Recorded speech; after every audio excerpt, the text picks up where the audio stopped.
Everybody wants to be a powerful executive and run things. I, as a president, wouldn't want to run the world. I don't want to police individual activities and their lifestyle, and I don't want to run the economy. So that's like an entirely different philosophy, but it's very, very much in our tradition and in the tradition of our Constitution.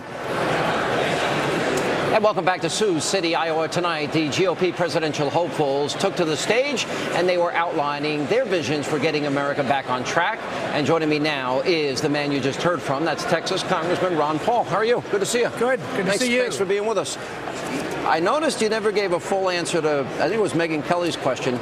Will you promise, if you don't win this nomination, and you're doing very well here in Iowa, that you will support the Republican nominee and not run third party? Well, I'll give the same answer I've given about 39 times now. That I have no intention of doing that. I plan to do my very best and see what happens in the next 2 months. So I'm not making pledges. I don't want to push it too hard, but when you say no intention, it leaves the door open. No. So you're leaving the door open. I don't like absolutes. I don't like to say, I absolutely will never do such and such. So I'm just avoiding the absolute. But you absolutely support the U.S. Constitution. Yeah, that's true. That's true. That's a little bit different than pledging to politicians. Well, but I mean, politicians aren't. But the thing is, you know that if you ran third party, and I think why people are looking for an answer, you would probably siphon off some of the anti-Obama vote. I don't think there's any doubt about it. But wouldn't it be fair to ask the moderate Republicans that are competing to ask the same question? I've been asking John Anderson approached. John Anderson dropped out and ran, and that's a significant. But no intention means the door is open. So you're saying tonight that the door is open a little? Well, the doors. I cannot conceive of it. You can't conceive of any circumstance? I cannot. Okay. I cannot conceive of it. Have absolutely no plans or thoughts of doing it. All right. A lot came up tonight. Got very heated on the issue of national security in Iran. Let me ask you this question: with Iran killing Americans in Iraq, you argue we shouldn't have been there in the first place. Right. But they're also fighting proxy wars through Hezbollah and other terrorist organizations. They were planning an assassination of a Saudi ambassador on our soil. They clearly have said they want to wipe Israel off the map. Why do you think it wouldn't be dangerous if they got that nuclear weapon? Well, I don't want them to get the nuclear weapon. It would increase the danger, but I don't think we should deal with that.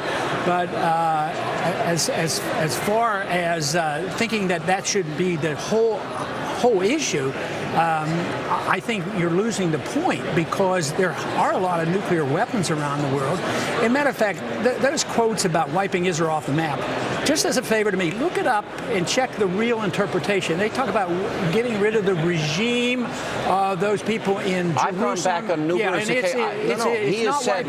He said eliminate the state of Israel, wipe them off the face of the earth. That has been said by Ahmadinejad. It literally says getting rid of the regime and removing from the pages of time. It is a lot different than Israel. He's also a Holocaust denier. Okay.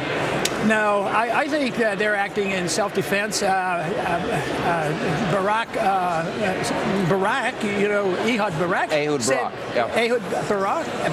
said that they're acting logically, and they're acting in their self-interest. And if he was an Iranian, he would probably think the same way. So they have a lot to contend with. And Barak said they were surrounded by nuclear missiles. Why wouldn't they have a natural? But there's a gross distortion to this debate that they're on the verge of a nuclear weapon. There is no evidence that they're on the verge of a nuclear weapon, and we shouldn't be ready to start another war. You talk about a declaration of war. I've read the Constitution. It doesn't say you have to use any exact words, and George Bush got the authorization for the use of force.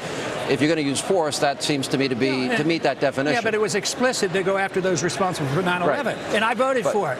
I voted for that. Did I hear you say tonight, and I wrote it down, and I wasn't sure of the context because I will admit my attention was diverted, that we killed millions of Iraqis? There was estimated, when Albright was asked that, the subject that when we were bombing during the 90s, they said that there were 500,000 Iraqi children died because of our bombing and sanctions and blowing up their water plants and all. And she says, well, if that's the price to pay, we have to. So for 10 years, we were bombing them. And don't you think we would be annoyed if somebody bombed us for 10 years? So in comparison, they can say that we have killed a lot of the people. We dropped drones, on Pakistan. What if they did that to us? Wouldn't we be annoyed? And that's not self-defense. I'm a believer that no country has shed more blood blood in defense of freedom for Muslims around the world in the United States, nor has there ever been a country that has accumulated more power and abused it less than us. Here, I got to get this final question in. This came up in 2008 when you ran, and I've asked every question of Newt Gingrich involving his background, his controversies, everything. Same with Mitt Romney. And I brought up, and I really admire your fierce supporters, but when I brought up the issue of your newsletters from the early 90s and some really outrageous things that have been written in there, and you had gone on record saying you had no idea what was in them, that kind of surprised me. Why do you not take responsibility for the things that were in your individual newsletters? Well, in 2002, the Texas Monthly reviewed that, and they wrote a long article, and that's a real liberal newspaper. So you read that, and you'll find out. Well, I read Reason Magazine, which is libertarian. I did not write it, and I do not support those views. And they're painted as they make me think that I'm a racist or something. But there were some pretty racial things in there. I'm the greatest defender of civil liberties, especially when it comes to the inequities in our judicial system. With blacks, the imprisonments for the drug wars, the number of blacks who get the